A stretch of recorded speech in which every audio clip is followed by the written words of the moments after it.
much in this room, right? The other day we made it kind of up to here, so I'm going to look a bit at weak turbulence, but I'm going to do it fast. So I just want to give you the grand ideas behind weak turbulence, what do we mean by it and what can we do with it.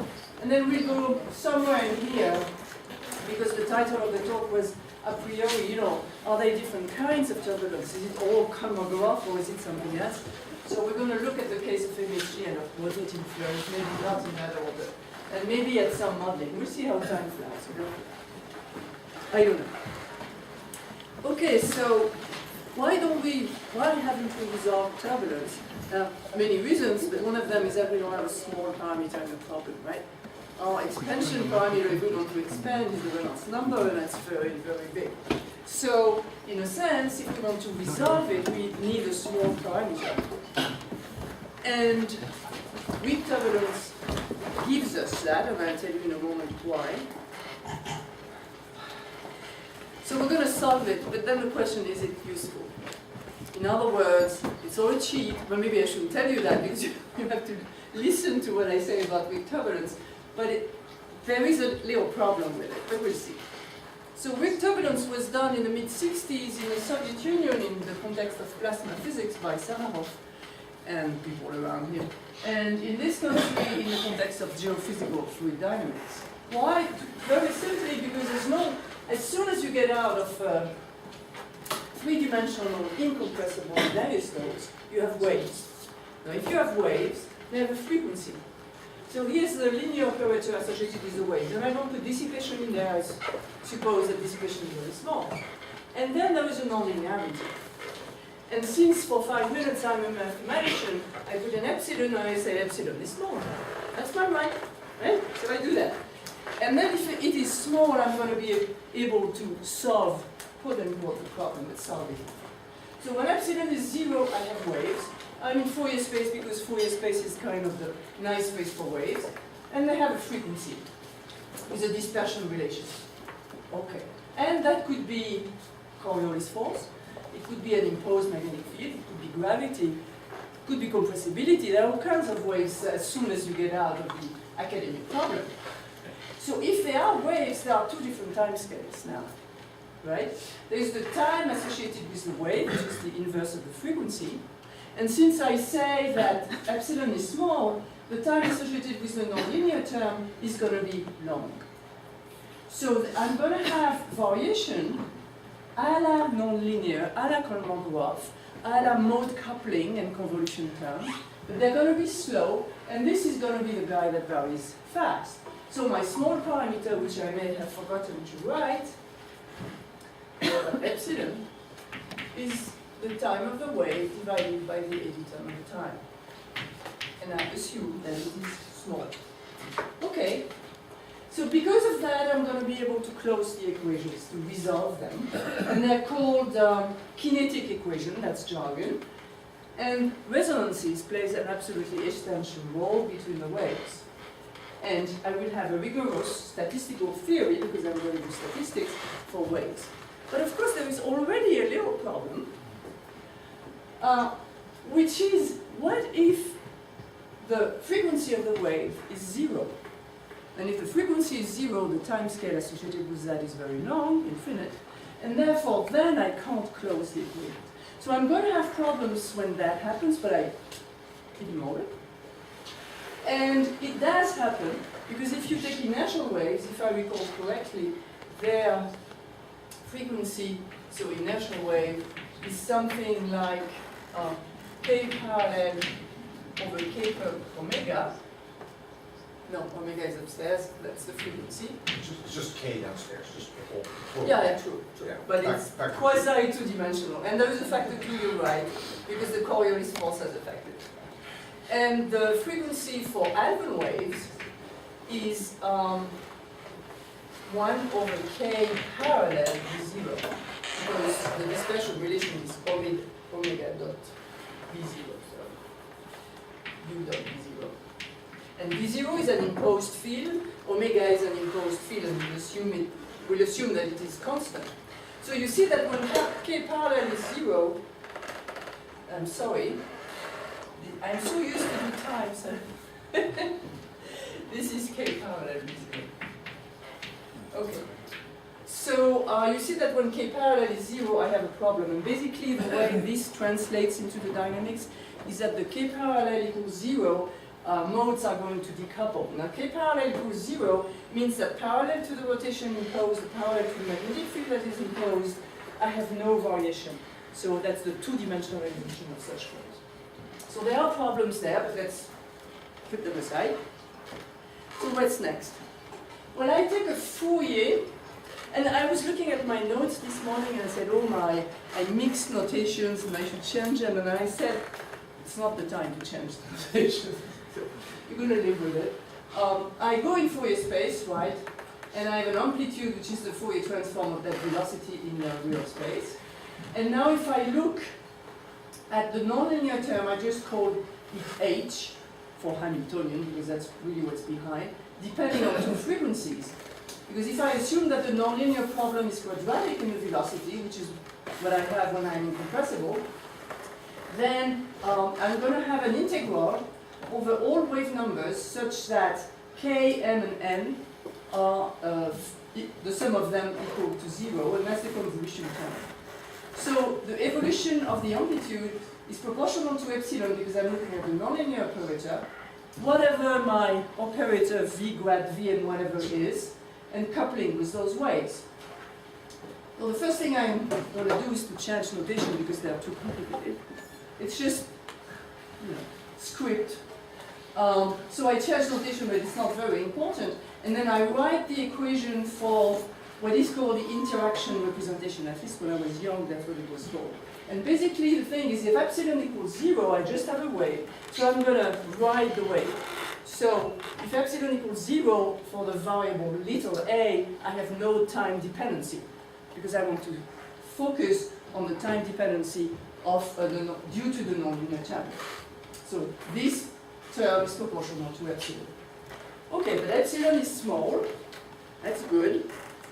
And then, of course, we do an epsilon expansion, right? So we're going to say that the amplitude is A0 plus epsilon A1 plus epsilon A2. And we are going to solve order by order, iteratively. And A0 is constant, as we just said, because that's the amplitude riding on the wave. Okay, so A1 is going to be an integral over things that depend on A0, the 0th order when there is no nonlinear term. And here's the resonance, of course, it's going to come in. Why? It's because you have exponentials, you have to integrate on those exponentials. And omega is such that this goes around very fast, except at resonance where all of a sudden there is contribution from those integrals. So you do that, and you turn the crank. And here there is no statistics, that is to say, I'm really doing three-wave interaction. So how do I close if I have statistics? So now I say, well, I'm not going to have 1, 2, 3 waves, I'm going to have a huge number of waves. And if I have a huge number of waves, I'm going to want to look at statistics, that is to say, at moments and cumulants. And I think I suppressed that slide so that I wouldn't bother you with too many slides. Yeah, well, there's a little on the next slide, okay. But let's look at how does the thing close. It closes because I have an expression for this integral here. If you remember, there was a function of wave number but not of time. This guy only depends on time. And I now do also an integral over time. And then I use that theorem where P stands for a principal value. In other words, it's a mathematical trick that if I integrate 1 over k from minus infinity to plus infinity, by symmetry it's going to be 0, so it's perfectly well defined, but I have a problem at k equals 0, right? So you take the limit of integral from minus infinity to minus epsilon, and from plus epsilon to plus infinity, and then you're okay. It's not always defined, but at least here it is defined. And therefore, I have closed the system by saying that the limit of that integral, taking the real part here, is just sine omega over omega. And that does the trick. Now, if I look at moments and cumulants, I don't know if anyone has done that before in the lectures. So, I have a closure problem, right? what is the closure problem? Well, my equation, if I look at the nonlinear term, my equation is nonlinear and quadratic set. So the second order moment depends on, I multiply once by u, and I have a third order moment. That in fact is the transfer, which is of so much interest and which has a nice linear scaling under some hypotheses. So I say, okay, but I don't know that. So I just write the equations because I haven't seen what's happening yet. So I write the equations for the third order moment, and guess what? It's in terms of fourth order moments, right? Because I take the average after I have derived and written those equations. Now what is this? This is equivalent to the BBGQI? Hmm? This is equivalent to the BBGQI, Harry? I don't know if it's equivalent, but I think it's very much linked, yes. So, I mean, it goes by several names because it has been rediscovered several times. But this is simple here. So you do that and you say, okay, what is that moment? If A was a Gaussian field, it would be the sum on all indices of the second order moments, and that's the only thing that we have. And what's left is by definition the cumulant. The cumulant is what is not Gaussian in my process. Now I know the flow, the velocity itself is Gaussian, but I know that the derivatives are highly non-Gaussian in fact. So there are huge corrections here. And the closure is to say, well, I can't do that because if I do it at infinity, I have one more unknown that I have equations, so I'm in bad shape. So I'm going to close the equation by inventing a relationship between that guy and lower order moments. Now it happens that the weak turbulence, because there is a small parameter in the problem, which is the ratio of two time scales, does that closure for you. Now the closure is like the random phase approximation, but I claim that you haven't done the random phase approximation, and I'm not aware of having done it. But some people, you will find some papers in weak turbulence that say, I'm doing the random phase approximation, that's what we get. In principle, we can go to higher order moments, although it's algebraically very complicated, especially when you deal with vectors, because you have all those indices, you have cancers. So it's much harder to go to higher order moments and equations to a higher order in epsilon, so you don't do it. Very, very few people. I know only one paper that has done it. It's Harvey Rose and Don Dubois at Los Alamos for a plasma physics problem. Okay, so you get equations. Now the question then is, for those who know a little of turbulence, is that of course we didn't wait for those mathematicians to tell us what to do. We did it by ourselves, right? Because this is not difficult. So in the evident quasi-normal Markovian model, we say that the fourth order cumulant is proportional to the third order moment with some coefficient of proportionality that we have to choose. Okay. And then we can close the equations because this we plug here and then we solve. And the Markovianization is to say, I don't want to worry about integrals in time. Whether that is justified or not, yes. So, traditional closure is to say that the cumulant is proportional to the third order moment with some coefficient. Now in the mid-40s, in Japan and in the Soviet Union, people said, okay, mu equals 0, no big deal. And I have closed the equations in the simplest way. The problem with that is that, in fact, I think Chandrasekhar also did it in the 50s. The problem with that is that leads to negative energy spectra, which is not physical. So it's called a lack of realizability, and you can show that using random models. So you do something else, and it was done, I've forgotten one, but it was, let's say, the mid-70s. Steve Olsak was one of the guys who thought even that he had resolved turbulence, but not quite. So you say that it's a constant, because in time. And then you can solve the thing, right? So let's say it's a constant in time, but it can depend on scale. And the simplest thing here is to say I equal 1, because then this is mu is the inverse of the time, and therefore you would like it to be, for example, the eddy turnover time. So the inverse of the eddy turnover time is k times something, so it's k. And if you do that, you get an energy spectrum that's k minus 2. And it's called the Markovian random complete models, and in fact shocks also give you that. Because the time of formation of a shock, what is it?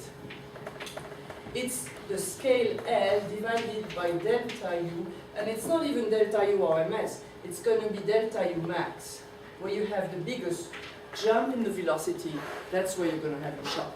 So the time of formation of shock depends on the U max, whereas the eddy turn of the time depends on the U RMS here.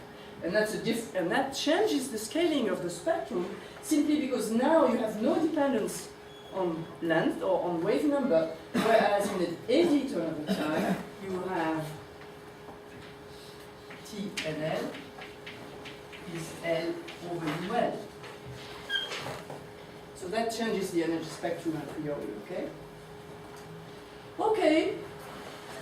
So people were not happy with K minus 2. In fact, I remember I was a student of your Frisch. We went to the US and they told us, why do you bother with that model when it is just as simple to say that your time scale is the eddy turn over time and you get, dimensionally, you get the chromogram spectrum.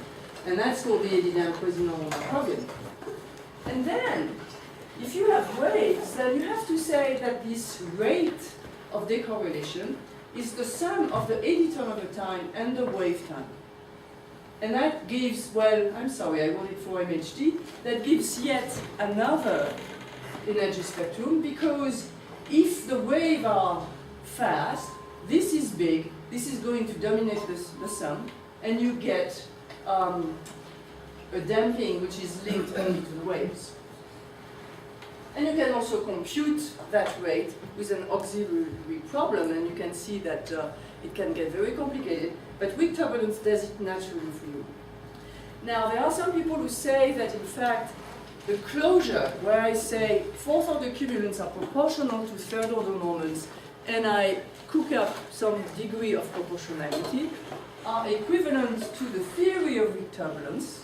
And in fact, they are a theory of weak turbulence, and I would like to say that I disagree, even if they end up agreeing with the result. So if I write my time derivative of third order moments equal the fourth order, which is product of second order moments and the cumulant, and I write that in simple symbols, so that's 3T3, and this is sum of the espérance, how do you say in English? Expectation, and square plus the cumulant. And now you say, well, the cumulant linearly damp, proportional to the third order moment. My damping is the sum of the eddy turn over time and the wave time, and I take the limit of wave time going to 0. This goes to infinity, and therefore I have the fourth order cumulant that goes to 0. So in the closure, I find what the theory of weak turbulence tells me. So they do agree at lowest order. They're compatible. So here are the resulting equations in MHD. And I want you to learn them by heart, and there will be an exam before lunch, right? So psi and phi are the poloidal and the toroidal functions, which is you use, you say that your field u or b is equal to curl psi plus curl phi. The advantage of that is that it takes into account the divergence free of the problem, and you have only two scalars to deal with. So that's just dirty old stuff. And those equations are anisotropic because in the wave dispersion relation, the direction between the wave vector and the external agent, which here is a magnetic field, matters. So you have equations in terms of k perp and k parallel referring to the directions of the external agent. So here's the reference if you're interested. And this is simplified MHD, right? With all that you need to define it and be happy. And the question is, why is it simplified? Why do those equations that take 2 pages, when I write the MHD equations with 2 lines, or even 1 if I use the Alsacer variables in the symmetry, why is it simplified dynamics? No, I pretend I have a theory, I did a lot of work to get that. Why is it simplified? What do I get? Let me show you the equations. They will definitely inspire you more. It's a joke I like to make because, I say we have simplified the problem and people say, oh my, this is algebra. It's not deep, this is just algebra. And the reason why they're simplified, because you see that integrals here? So you have the energy, the temporal derivative of the energy and the other guys, LCT, etc., as a function of an integral, which is the convolution problem, right? Between wave vector k, and then they're called L and kappa, somewhere the kappa, I'll find it there, kappa here. So that's why it's complicated. But they have a very, very nice properties, those integrals. That you can show that they have exact power law solutions. In fact, two types of power law solutions. One with a zero flux, and that corresponds to statistical mechanics. That's the equilibrium that you get in the absence of dissipation. And the other one with a constant flux, which corresponds to the Kolmogorov solution, except that the spectra, the indices are going to be different. But apart from that, those equations have that solution. This is the solution of that problem. That's the simplified dynamics. I have the solution. Very happy. Very, very happy. I have a solution. You haven't proved Kolmogorov. In fact, you know they are intermittency corrections, right? Okay, so let's simplify them just a tad, because I want you to see the structure of such equations. Because if it is MHD, if it is rotation, if it is spin hydrodynamics, if it is quantum optics, whatever, they're going to have that same structure which comes from Feynman diagrams and that. So S is because I have the Alsacer variables, which are V plus or minus V. So forget about the S, just make it as if S was in there. You have the coefficients where epsilon is the expansion. So the flux exchange between mode K, kappa, and L is small, by a factor epsilon squared. I have the waves, just nice waves, and then there is a little coupling, nonlinear coupling, so that I have a transfer of energy to the small scales, but it's damped, it's slowed down, okay? Because of the waves. So what else do I have in my equation? Well, I have this here. And amusingly, this is what differs from problem to problem. The geometry, in 2 dimensions or in 3 dimensions, MHD or something else, that's where it's going to differ. That's where your nonlinear operator really appears. But otherwise, they will always have that structure where I have an emission and an absorption term. That's a jargon of theoretical physics. This is the time derivative of energy spectrum at mode K, vector, because we are anisotropic. And this term has kappa, the product of energy at kappa and energy at L. Therefore, these terms brings energy to K, whereas this guy is linear in K, and that is the eddy viscosity, that gives rise to eddy viscosity. You can simplify those equations by saying that K,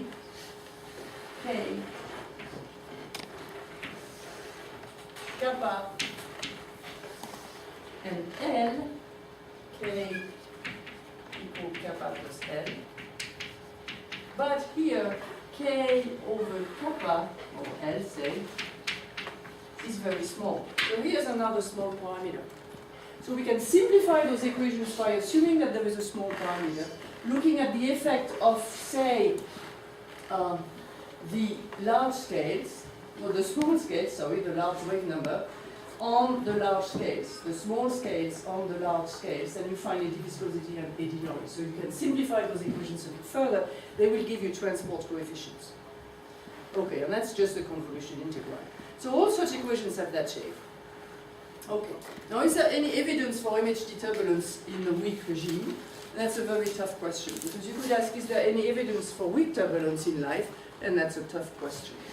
We'll come to that just in a tad. But there is some.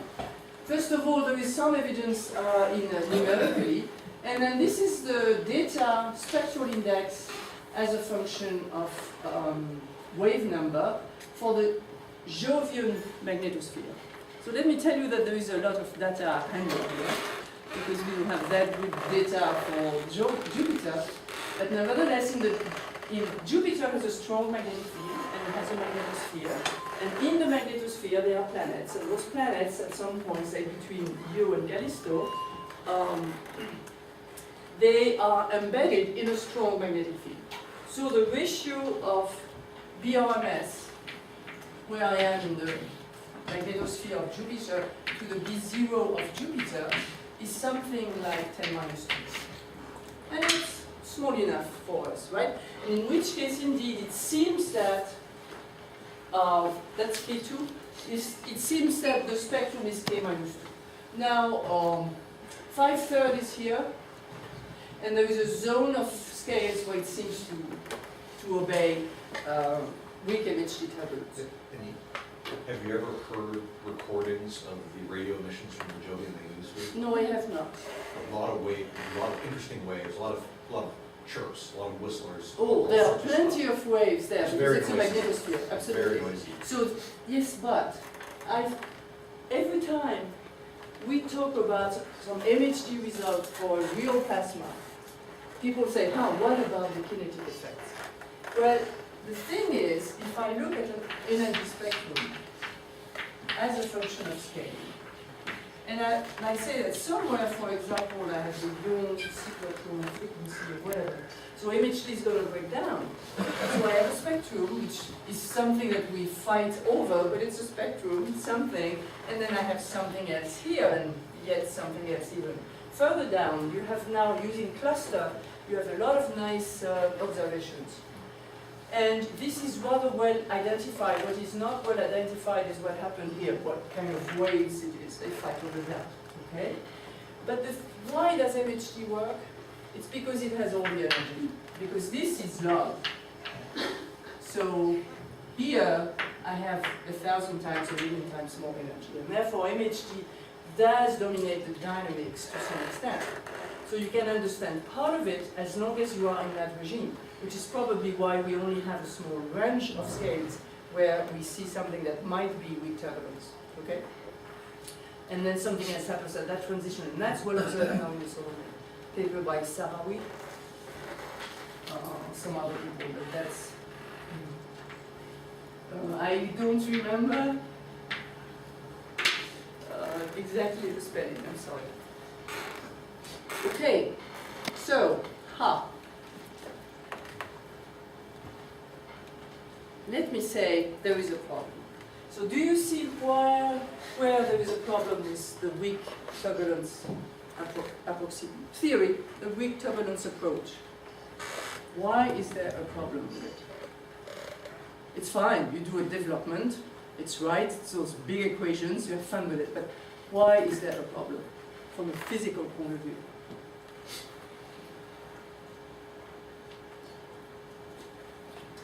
Because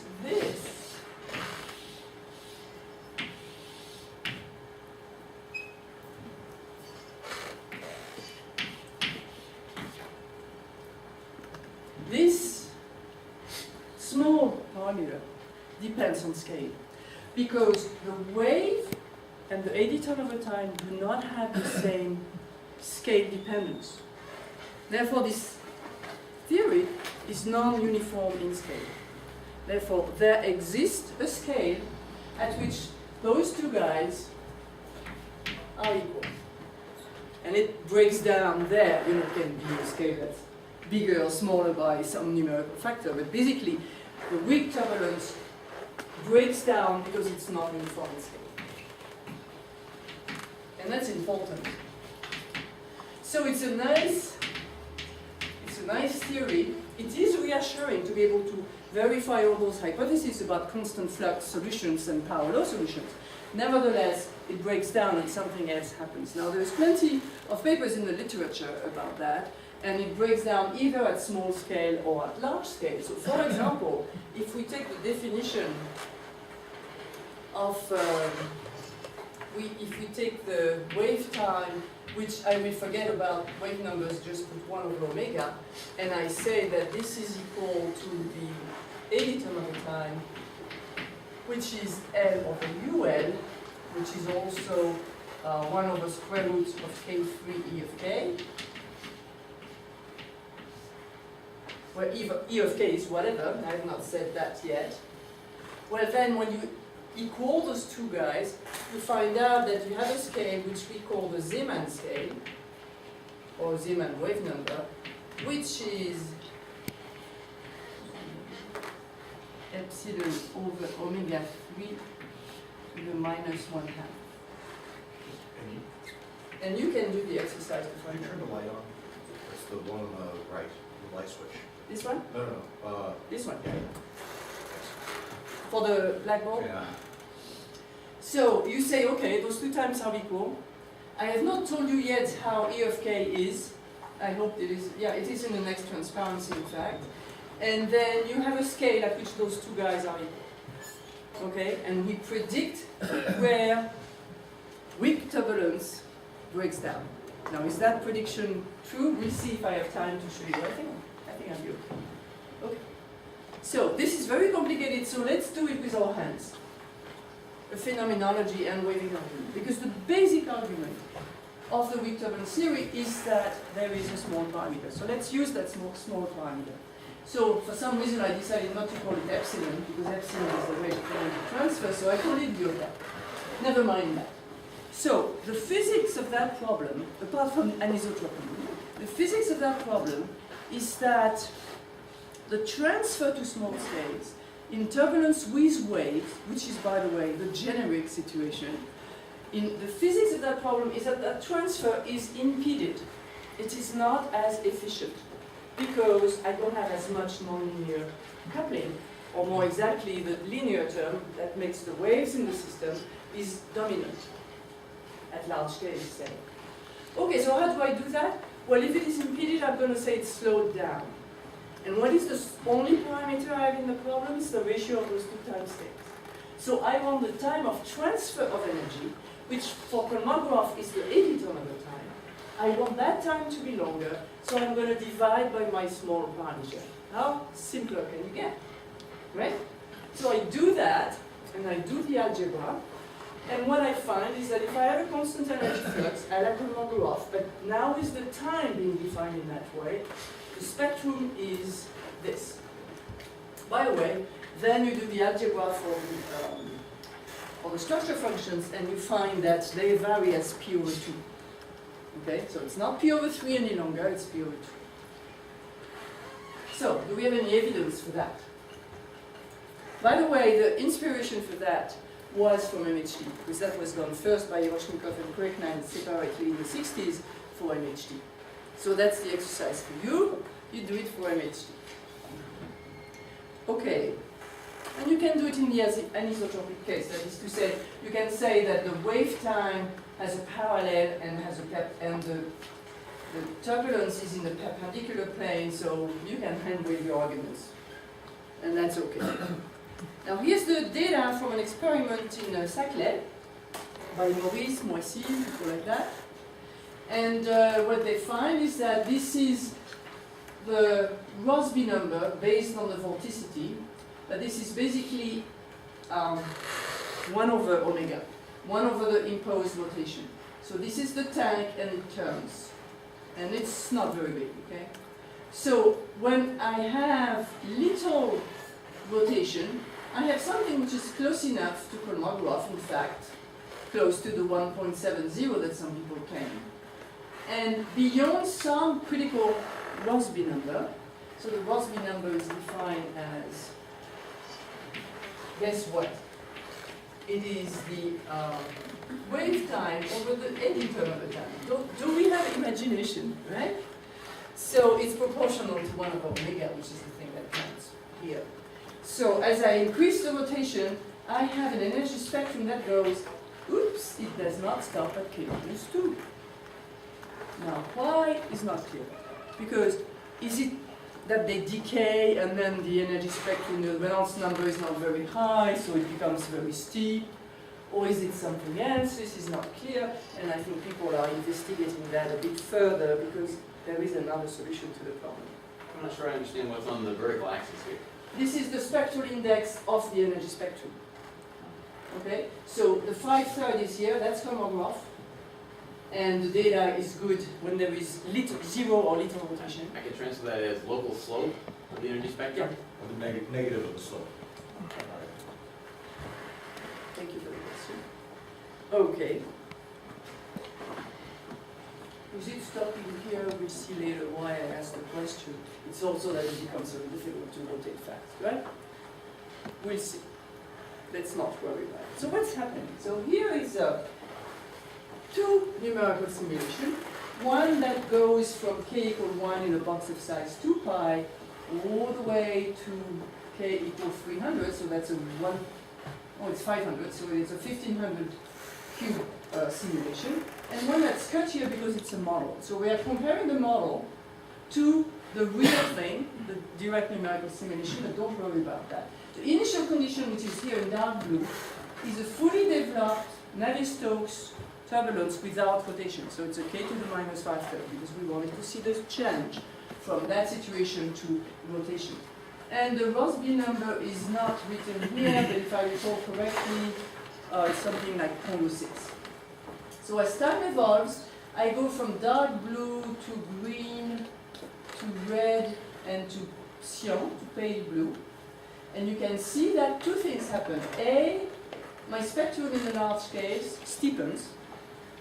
B, my spectrum in the small scale, sorry. And my spectrum in the large scales goes up. Why? This is not something I would observe in Navier-Stokes 3 dimensions without rotation.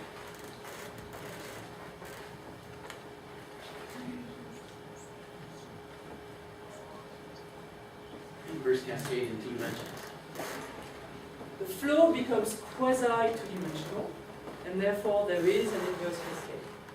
Now the energy, or the velocity if you wish, is schizophrenic, because it goes to the small scales and it goes to the large scales. Now the data is not very good. I'm going to show you later the fluxes, because this is difficult for us numerically. And if we want room for the inverse cascade and room for the direct cascade and room for the dissipation range, it doesn't give us much, right? So the data is not very good, but it's been known since Leslie Smith, for example. She already had it in '96, I think. But she was using a hyperviscosity here, and here we decided not to do that. So that's the standard Laplacian.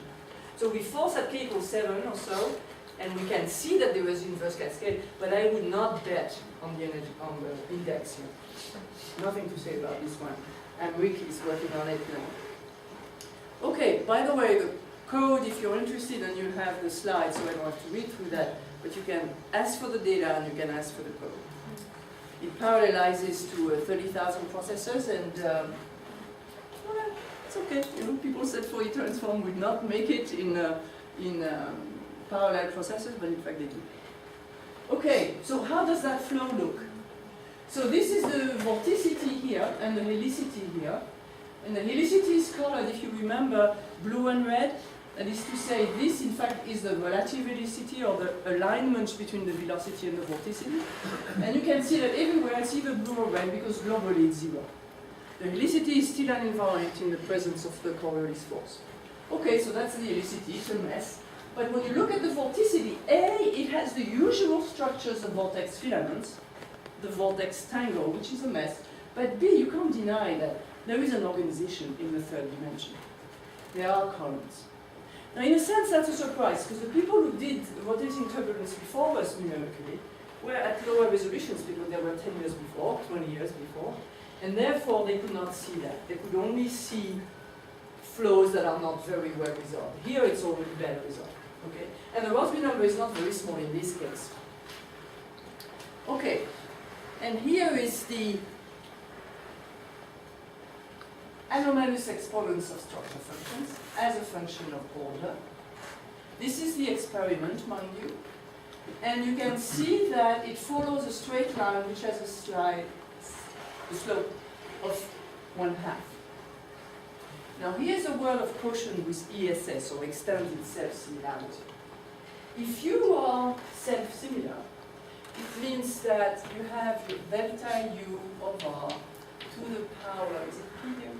P, scales as R to the power zeta P. Right now, zeta p is equal to gamma p. So zeta 3 is equal to 3 gamma. And zeta p divided by zeta 3 is equal to p over 3. This is not homograph. This is the wrong use of extended self-similarity, and this is what this graph shows. Don't conclude that this is homograph. It is not, because you have a straight line. Now this means this flow is self-similar.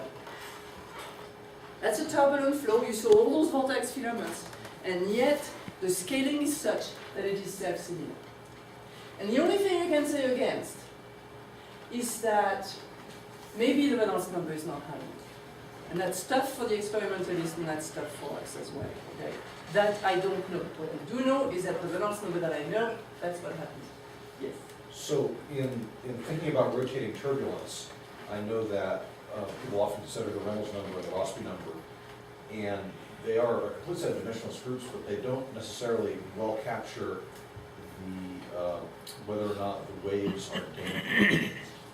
And so you made the point that with rotation of magnetic fields that the turbulence can become quite wavy, but a relevant aspect to that is the quality factor of the waves. If the waves are overdamped, even if you have rotation, you're not going to have a very wavy turbulent flow. Or similar with alphane waves. If the alphane waves are overdamped, it's true that you have wave branches, but they all decay. And so you can have a turbulent flow where the Reynolds number is somewhat high, or high enough to get turbulence, but the waves are still overdamped. Because the damping mechanism is just different for the waves than for... Well, first of all, we don't have inertia. boundaries, so we don't have Ekman layers and all that. Yeah, We it are- just changes things. We are periodic, so in fact they live for a long time. What happens is that if you look at the evolution of energy as a function of time, at first you have waves. And then energy is going to grow because of the inverse cascade. But in fact here you still have waves, but they're not quite as visible because their amplitude has not really changed. And that time, say T star T transition, depends on the rotation. So the stronger the rotation, the longer I have to wait for those nonlinear terms to come in, right? That's my epsilon squared factor. Right, and actually I agree with what you're saying, but let me make a further point then, which is you do not have boundaries, and so your inertial waves actually probably are higher Q than can be realized in the lab. Because the reflectivity of the walls is not as good as your periodic Of course. absence of walls. Oh, So for instance, if Moisey does experiments and measures things at the same parameters as your simulations, let's say, his inertial modes may be more damped than yours, and so in fact there's a difference which could lead. And yes, we both have P over 2. And that may not be dependent on the waves very much, but I don't know. Although he's got inertial waves, I know he does. I've seen them. I can explain that P over 2 with the little argument I showed 2 slides before, right? To say that the transfer time to small space is longer than if it was without waves. That gives me P over 2. I observe P over 2 in the lab through Moissy, and I observe P over 2 in the direct numerical simulation. The difference here is that we have time, and as time evolves, it starts with Kolmogorov, that's Kolmogorov here, and then as time evolves, it moves towards P over 2. Well, That's the difference, and we don't really know why we take time.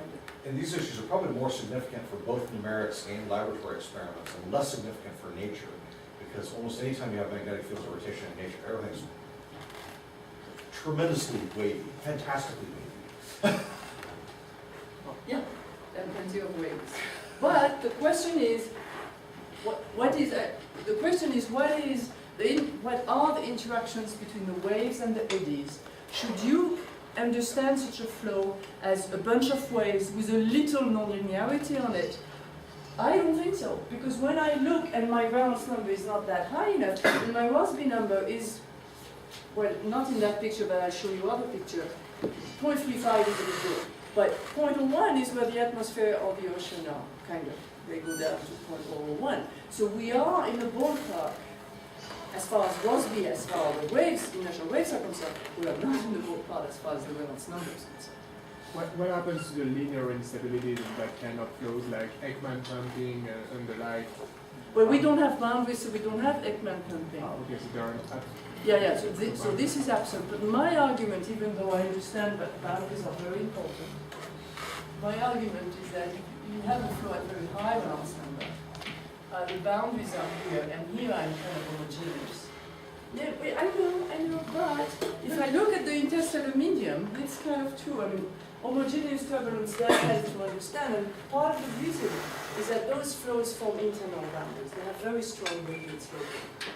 And that's part of the reason. So we have those barriers in the transport of matter, and as I was saying yesterday, one picture of such flows is where this is +1 and this is -1, the degree of alignment of, say, velocity and vorticity, or say current and magnetic induction, and therefore the nonlinear terms are weakened there, and all the action is here at the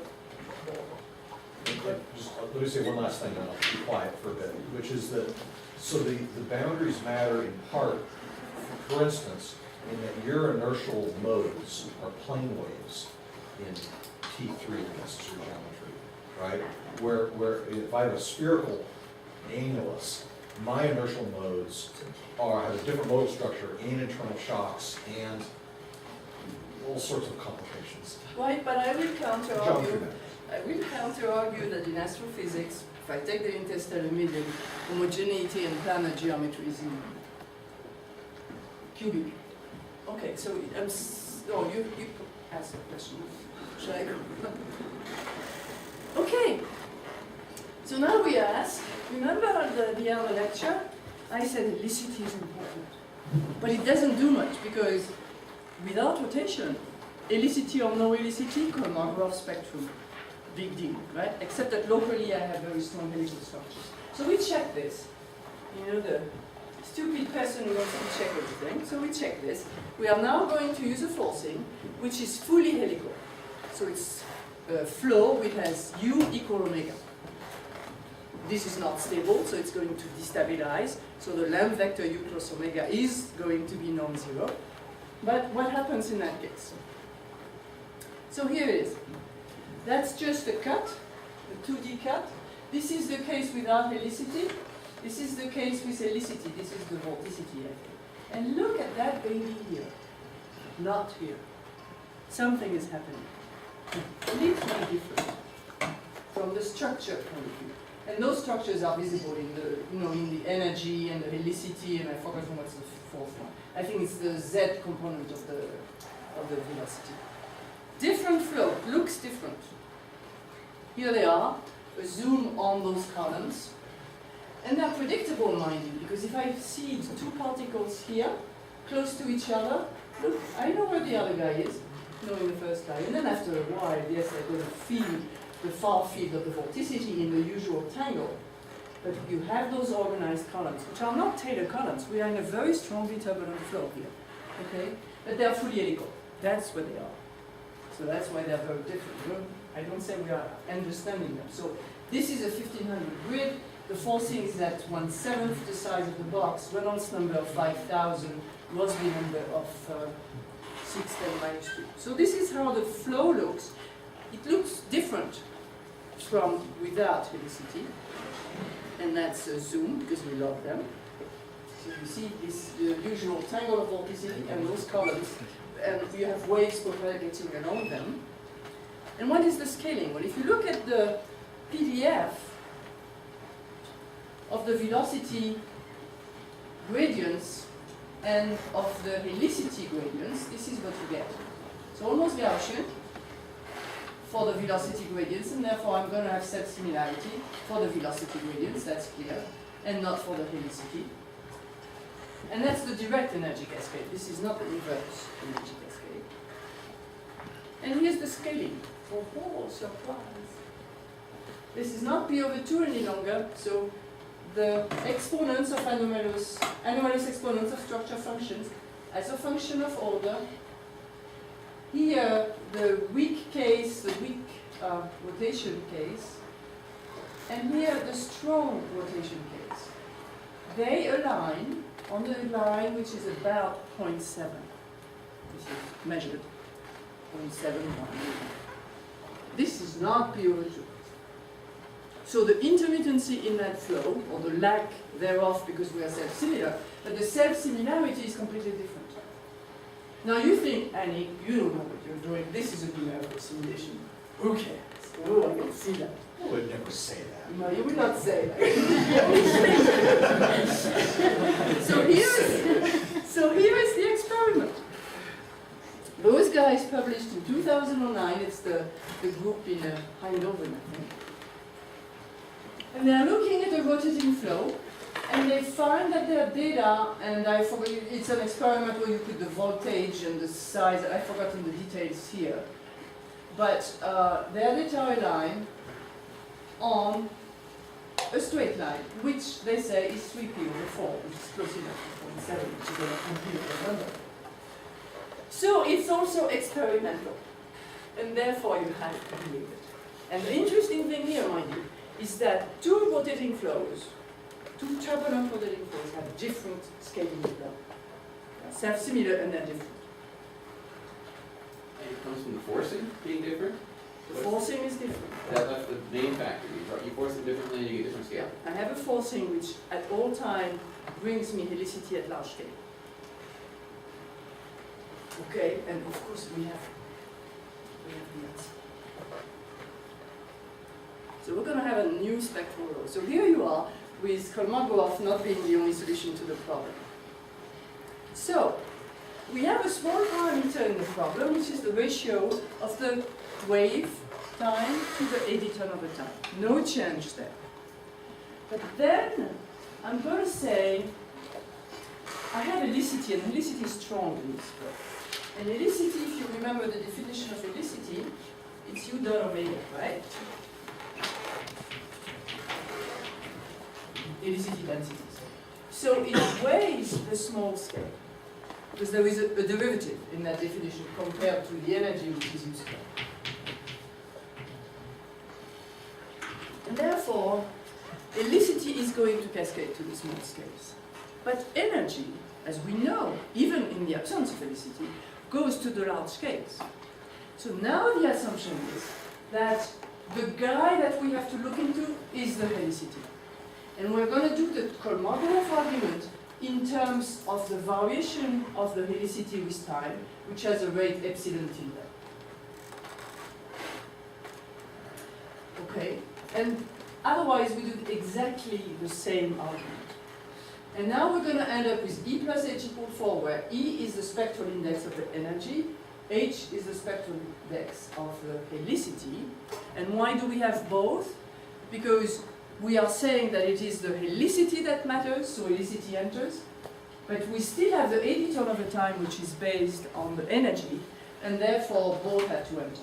That's not new. I mean, we've seen things like that in MHD, but for that particular case, it's not new, in fact, even for helicity, because there is an old paper by Brissot and company that supposed that the energy would not go to the small scales, and the helicity would. But in their case, without rotation, it's never been observed, and I've tried. But here, it's perfectly well observed. So you do the linear computation here, which is very simple, and you find the prediction is zeta p equals 3p/4, which we consider that we're close enough, right? But for that, you need one assumption, which is the helicity is maximal. Because here I have one equation and two variables, two unknown. But if I now say that H is K E of K, and that's a Schwarz inequality between those two guys, then I can solve, right? And I find 3p/4. And if I am not fully helical, then I don't have 3p/4, I have something else. So then the question becomes, can I be fully helical? I would have thought it would have been K squared, but I guess E of K here is the Fourier spectrum, not the power spectrum, is that right? Okay. Because if those were the power spectrum, there would be I suppose, a K squared, going from the curl of U. But that K comes from the curl. Yeah, absolutely.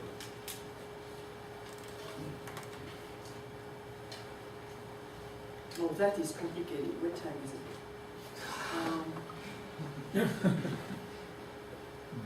This is for aficionados.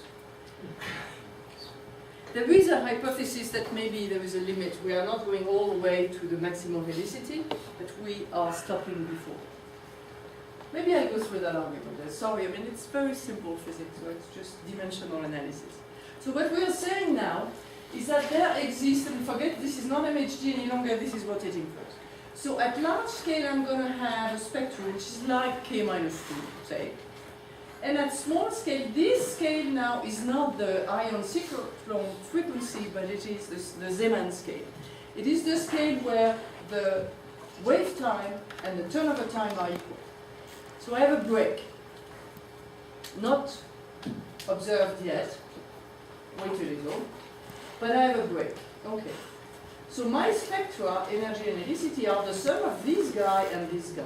And I forget about the constant because I have nothing to say about the constant, so I don't even put that. Now this guy I know, that's a Kolmogorov spectrum, you've seen now many times. The helicity, it's also a Kolmogorov spectrum, and dimensionally, and that's what it counts, with the energy dissipation rate and the helicity dissipation rate. And then I say, I don't know what's going on with rotation. So I say that dimensionally it's going to depend on the energy dissipation rate, the helicity dissipation rate, the rotation, and the wave number. So then you do the algebra, and you say that both the energy spectrum and the helicity spectrum, and so on my third hands, the Zeeman scale are equal. That gives you an expression of the Zeeman scale that does not depend on helicity. And it tells you that your energy index has to be smaller than 7/3 if you want these scales to go to infinity for rotation going to infinity. In other words, when you increase rotation, what is that thing here? When you increase rotation, yeah, there's a minus. When you increase rotation, the wave number at which this transition occurs has to increase. That seems physical. So if you impose that condition, you find that the energy spectrum cannot be steeper than 7/3. Never gets maximal helical because that will be 5 halves.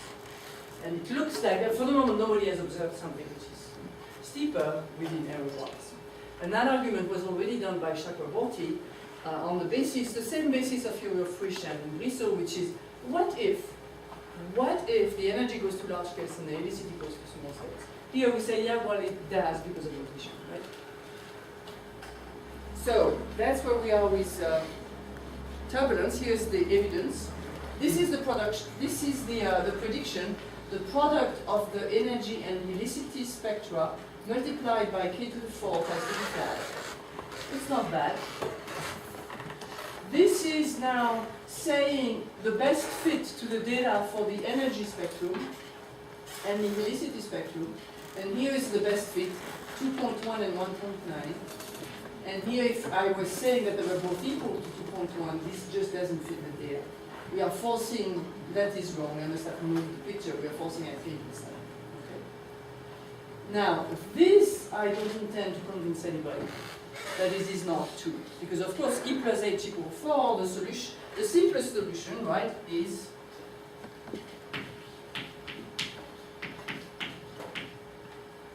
E equal H equal 2. And that's the previous solution without helicity.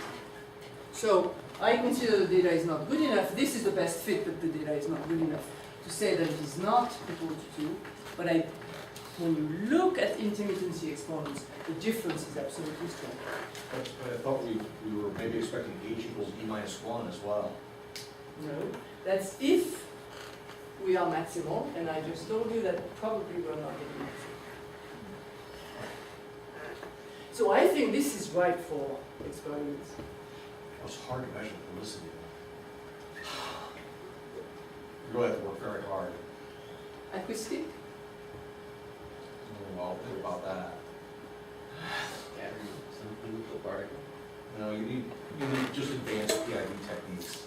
Right. Because you need gradients. I mean, you already have the IVJ, but you need the antisymmetric part, so you need more than one component. That, you know, that when we did the 3D PIV, that rig would have done it, but we took that apart a long time ago. There's a lot of things I think we'll do. I'll mention it later. So here is the data for the fluxes, which is not very good. That's the energy flux as a solid line and the helicity flux as a dashed line. And we claim that there is no helicity going to large scales. There is energy kind of flat going to large scales.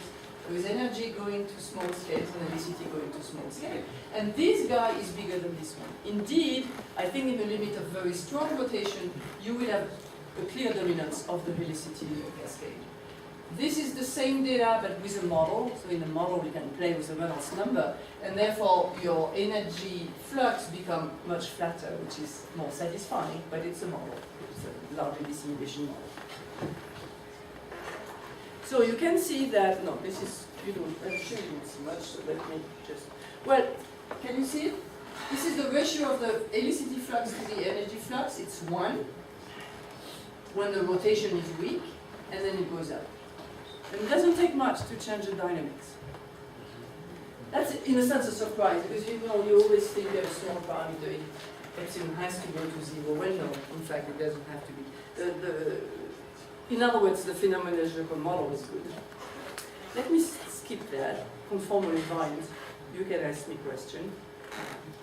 So, we went further because we said we had not observed that transition. Because that's a very costly proposition. I have to resolve here the inverse cascade, resolve that first range, resolve that second range, resolve the dissipation. So we did that. We went to a 3000 cube computation, and we can now resolve that scale, and here it is. So at large scale, this is the forcing at P equal 4, not much of an inverse cascade. Here is the spectrum we are predicting for helicity and energy, and here is the 10-third, each one 5/3 recovery of a Kolmogorov at small scale. The large scale sets E of some k equal 1, 2, and 5, 10, something like that. The large scales are growing with time. This is a trace of the inverse cascade. The small scales have saturated. The Reynolds number is 24,000, which is nice, and the Rossby number is small enough that this happens. So the picture seems to be consistent. And when you look at how much omega is and how much epsilon is, it predicts this value here, which is close enough to the transition. I think the reason why it's so close is that we are self-similar. And when you are self-similar, all dimensional analysis falls into place. No. And that's why we can do it. And here is the anisotropic spectra. So in the large scale, scales that are larger than the Zeeman scale, you see plenty of difference between all those spectra with different angles. That's the co-latitude. And here you see that they are recovering isotropic. Not exactly, but they are recovering. So, problem solved. Till the next one. So what are the problems that are left open? Why are we never satisfied? Well, A, the Reynolds number are not very high. What happens at a fixed rotation? So let's say now that this is a rotation. What happens at a fixed rotation when I increase the Reynolds number? Since this wave number here is epsilon, or in fact I think omega is epsilon. It's omega over omega 3 over epsilon to 1/2. Epsilon is fixed, forcing is fixed, and I increase rotation. That guy is going, no, I fix rotation and I increase the Reynolds number.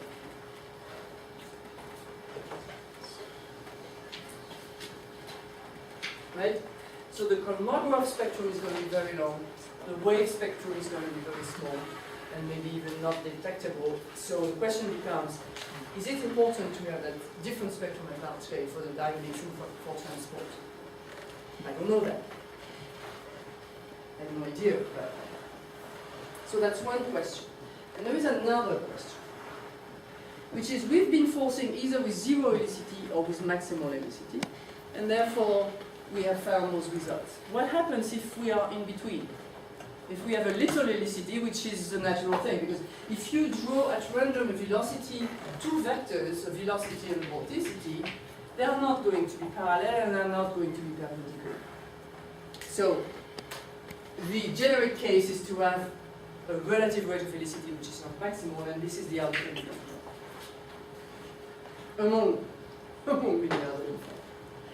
But we also say that for theoreticians, there is a new small parameter in the problem that people have not thought much about, which is the ratio of the energy to helicity flux. That could help solving the problem beyond hand-waving arguments, which is what I was doing.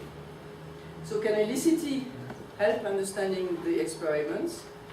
Can we have experimental evidence for those guys, for that law, that scaling law, and for the structures, which we call Beltramic-Or vortices? The reason why we give them a name is that we don't want them to be thought as Taylor columns. They're highly helical, and that's important. So here you are.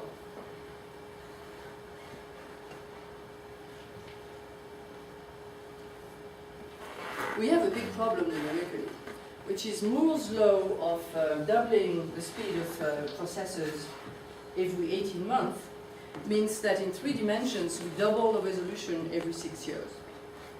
So it's better than the solar cycle, where I know very nice scientist who predicts the evolution. It's not mine. Yes. I think. Gee, I'm afraid it's mine. I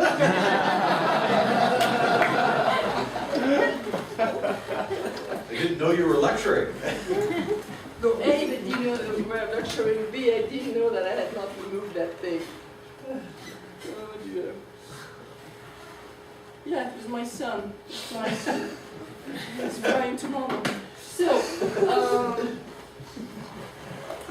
we have a problem because we can only double the resolution every 6 years, and the cost is tremendous. So we have Taylor Reynolds numbers that are competitive with the laboratory, but are not going to remain. So how expensive is it to double every 6 years? Well, that's buying a computer, and we don't. I mean, we don't. The difference with experimentalists is that we don't own the computer. So it's bought by Consortium. a consortium, and we fight for all time. Mind you that there are very interesting problems that you can do at low resolution, in particular long time problems. If you are interested in memory effects, you cannot do a high resolution, so we will do a low resolution, and we do it for very long times, and that's how you find one of Earth noise, which seems to be an important feature in turbulence. So we have a problem because this is expensive. So, how do we go out? Well, we model. So we have zero-dimensional models, which is phenomenological arguments, which is scalar models. That is to say, I'm going to take one mode per, 1 point per mode, k equal 1, 2, 4, 8, 16, etc., and look at the interactions. There was plenty of that 20 years ago. And it's quite interesting because those models, strangely, have the same intermittency as Navier-Stokes. So they are very interesting about why they do that. We can do one-dimensional physics, that's Berger's equation. Yeah. So the shell models, they are in web vector space, only the nearby web vectors. Right. So in MHD, you don't need to take beyond near next near neighbor, because you have two fields, V and B. For Navier-Stokes, you have to do the models proposed by Lasley or Kitani and something else, I've forgotten, where you have to couple. So you say that Kn is 2 to the n, where 2 is arbitrary, and you look at the interactions between n, n plus 1, n minus 1. But if you do only that for fluids, you don't have intermittency. You have to go to the next guy, n plus 2 and n minus 2. So you write all the interactions. It's a bit like the Lorentz model, by the way. Lorentz model is really a truncation of the equations with only 3 modes, 1 velocity, 2 temperature. But it's then you leave the equations because you cheat. Basically, you are truncating the range of interactions. You say you can't really interact with the very large scales compared to where you are. And then you impose the invariance of the problem. That gives you conditions on the coefficients that you can write on those guys. Okay? So that's fruitful, and it's a model. The model is, as long as you know that you're doing modeling, you're fine. Okay, two-dimensional problem you have heard a lot, so I'm not going to talk about that. You can implement symmetries, you can do adaptive mesh refinement. Now, adaptive mesh refinement, people laugh when I say that because I work in turbulence and you've seen the mess, right? You've seen the mess of vorticity, so how can you be adaptive? The answer is you cannot. But there are problems, like for example, if you want to look at reconnection events, when you have one major event and the rest, the far field, where you can be adaptive. So they are interesting. For example, when I showed you 2 days ago the numerical simulation looking at hurricanes, they are adaptive, and they follow the eye of the hurricane, and that really helps them. So it's not exactly adaptivity, but it's a bit different, but it's very valuable. So let's see where we go. So we're going back to MHD, and I showed you this because this is so fascinating. It's a great paper. So this is a geology paper, and therefore time goes the other way. This is yesterday, so to speak, and this is today. Okay, in geology, the important thing is to go as far back as you can. So that's why they do it that way. They extend time in that direction. And this is 4 or 5 known reversals of the geomagnetic field. And they're put together. And here are the reversals. Black and white, polarities are different, and they have names. These are the 5 most recent out of the many hundreds that are known. Yeah. And I say, yeah, but I didn't remember. Fine. And the fascinating thing is that all 5 decay at the same time and grow at the same time. This is rather interesting. It tells you physics is kind of the same over that period of time. And this would be interpreted as a decay phase and a growth phase. The growth phase is probably the advection nonlinear time. This is more the dissipative time. The Reynolds number, magnetic Reynolds number is not very high. So this is a nice, let me skip that. So just to show you now, so the Taylor-Green flow is a flow without helicities, and it's a bunch of sines and cosines. Okay. And it's the, I call it the French washing machine. What did you call it? The French something. But anyway, it's 2 counter-rotating cylinders that people are observing in the laboratory. So here's a code, numerical code, of the Taylor-Green flow. And here's another code, but you don't see any difference, right? But in this code, we are implementing the symmetries, the 4-fold symmetries of that flow at all times. So at least up to that resolution, that is to say, up to that Reynolds number, we don't have any difference. So having admitted that, this is a model, but having admitted that, we're going to work with the symmetric code, because the symmetric code with 4-fold symmetries allows me to go to higher Reynolds number, higher equivalent resolution. Because what happens is that I have a little cube, and then I symmetrize it into the big cube. So here it is. This is the energy spectrum in MHD, so it's the MHD equations in compressible, for 3 different initial conditions. And they're all compensated by a Kolmogorov spectrum. So if it is flat, it's Kolmogorov. If it is not flat, it's not Kolmogorov. And the one thing you cannot say about this one, there are many things you can criticize, but the one thing you cannot say is that the difference between those 3 slopes is in the error bars, in the numbers. It is not. That's a 2,000 cube equivalent. And how do they differ? Well, as far as we knew, they didn't differ. Why? There is no imposed magnetic field, there is no forcing. They have all an equal kinetic and magnetic energy at t equals 0. They have no magnetic helicity, and no cross-correlation between the velocity and the magnetic field. And if you remember, maybe, those are the invariants. So from a statistical point of view, they're equivalent. Now, okay, you could tell me, and you would be right, to tell me that higher order moments can differ. That's true. But from a statistical point of view, when I do Allard, Queknan, Onsager, TDV, the statistical mechanics of the problem, they end up on the same guy. Okay, and the spectra are different. When you look at the actual slope, you see that this is like k minus 2 and it's weak turbulence. And this is like k minus 3/2 and it's like Hiroshnikov pregnant. Whether this is the case or not, I don't know. Okay. So it's just the initial condition that was Yeah. different? So I guess But with the same invariants. well, and I realize that those invariants are the same, but we don't know what all the invariants that could exist for this problem are. Absolutely. It's very difficult to show that there are no other invariants. that Absolutely. We don't yet know. No, I agree with Just that. the math is hard, right? Remember that only the quadratic invariants are preserved by truncation, so I don't know. So from a statistical point of view, they will not be distinguished if you have higher order moments, let's put it that way, not quadratic.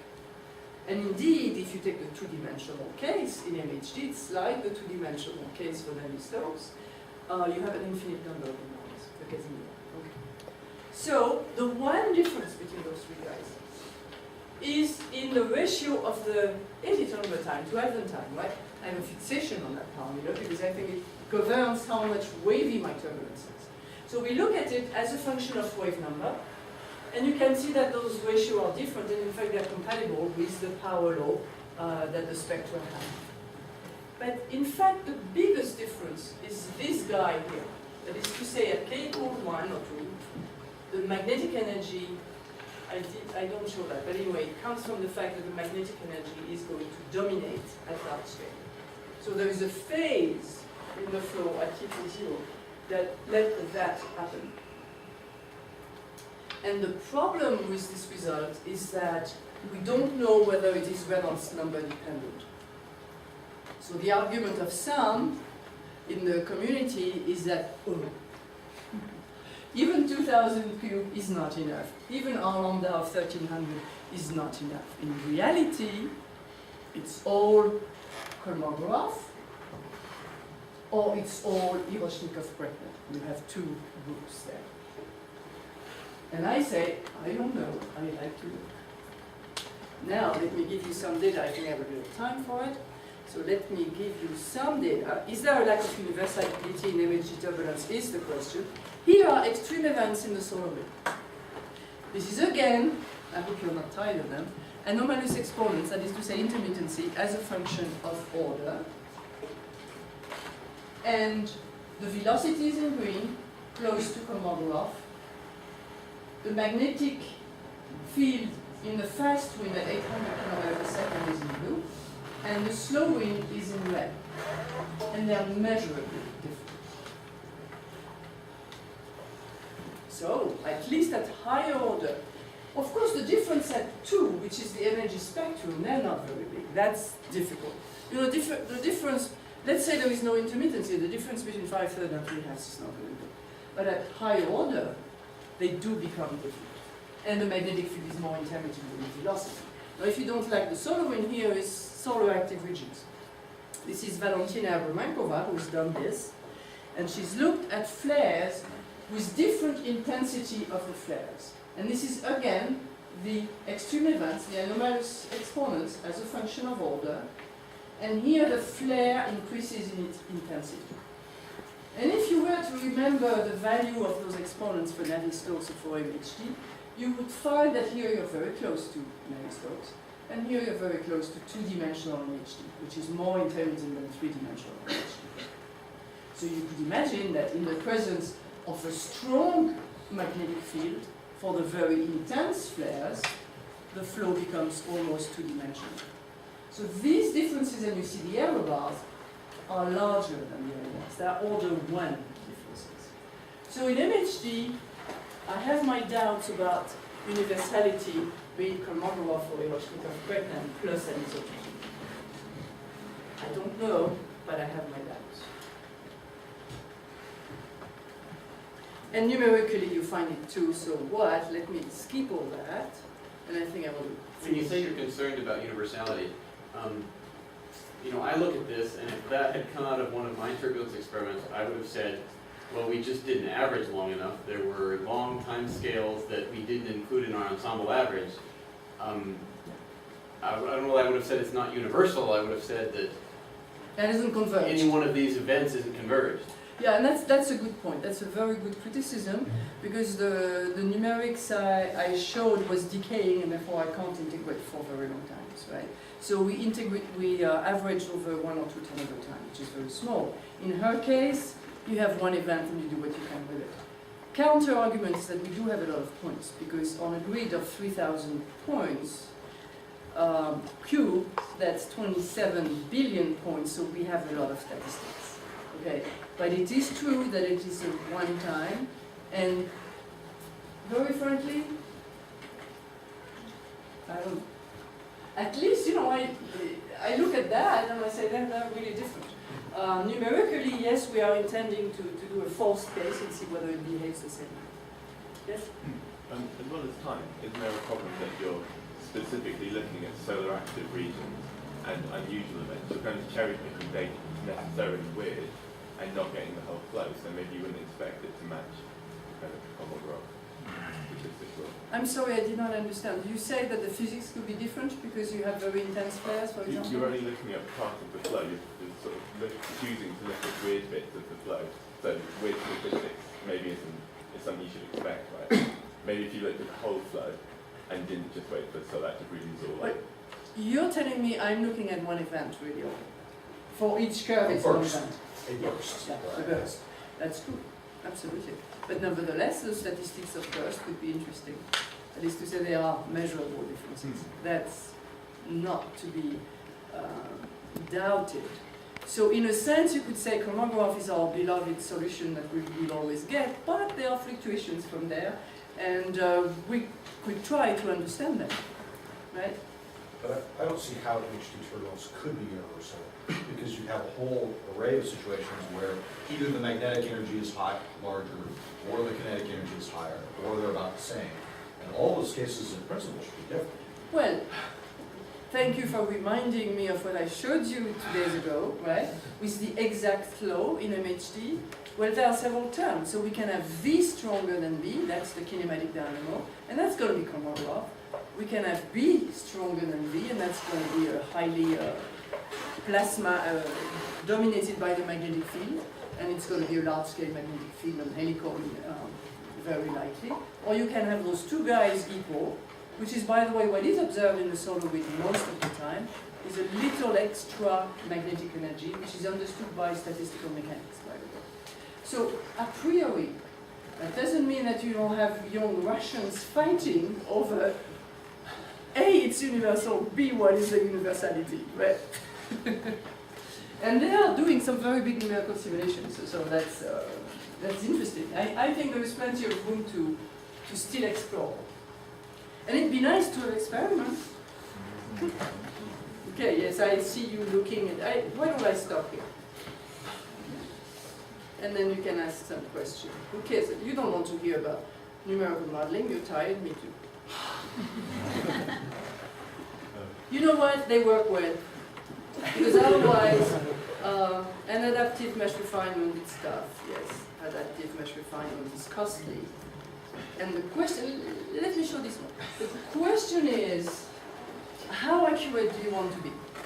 If you want to recover only L2 norms, energy, entropy, maybe you don't have to be that accurate. And some people will tell you, give a name, that adaptive mesh refinement problem solved. You take a very small mesh, as small as you need, and there's some criteria to do that, and then you're finite different second order. And we say, uh-oh, because a numerical scheme does not integrate exactly your equations, right? It has dispersion, it has dissipation. So your second order scheme, even at very small scale, can have some errors. And this is a point that people are beginning to recognize. The problem is spectral methods are wonderfully accurate, but very costly to invert when you don't have a simple Fourier transform and periodic into it. So that's the problem. But nevertheless, if you look at the truth and some approximation with order, then you can see that the truth is in black, and you're approaching black as you increase the order, p equals 16.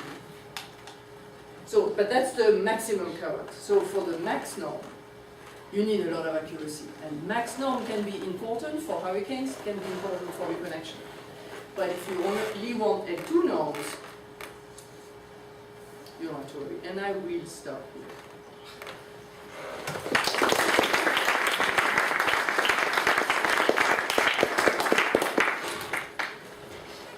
More questions?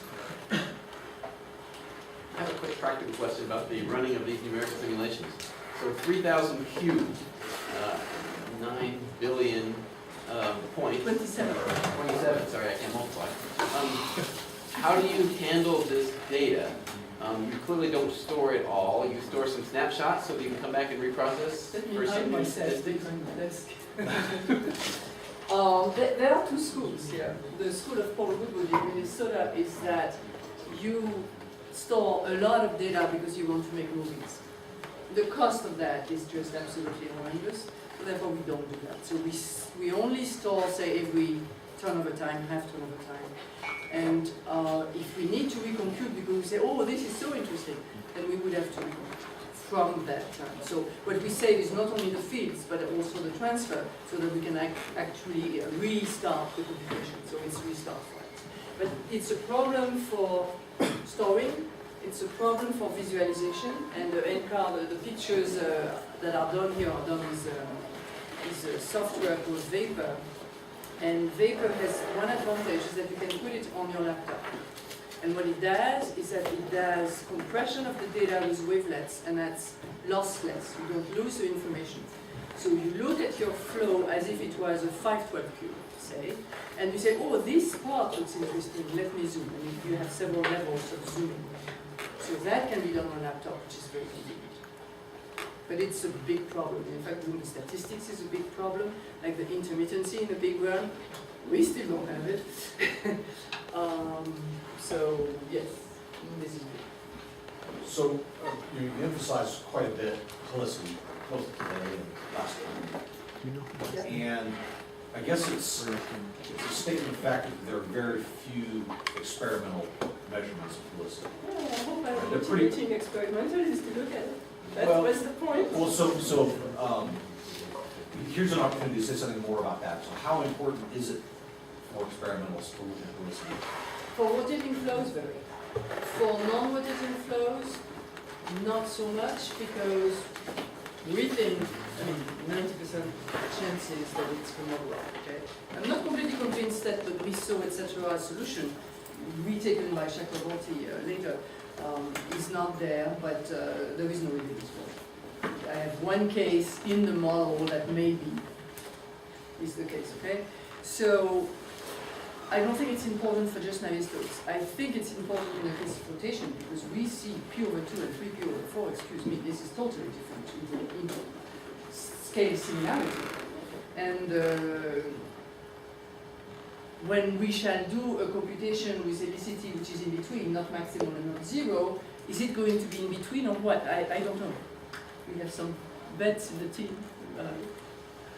So I think it's important in the case of rotation. Now if you take stratification, it's not conserved any longer. So the positive way to state that is to say that it's created at the boundary, right? So you're going to have helicity which is created and you're going to have some pockets of helicity dynamics, I don't know. That's the next guy to be exploring. Okay, any other questions? Well, at this point in Mandarin, they would say, Chafanda. Don't go to lunch.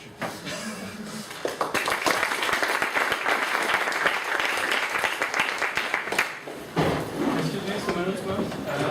Tomorrow morning, first lecture, we're going to do some hiking in the flat run. So we are leaving at 2 p.m. and 3 back to Pouquet. We shall have some flashlights.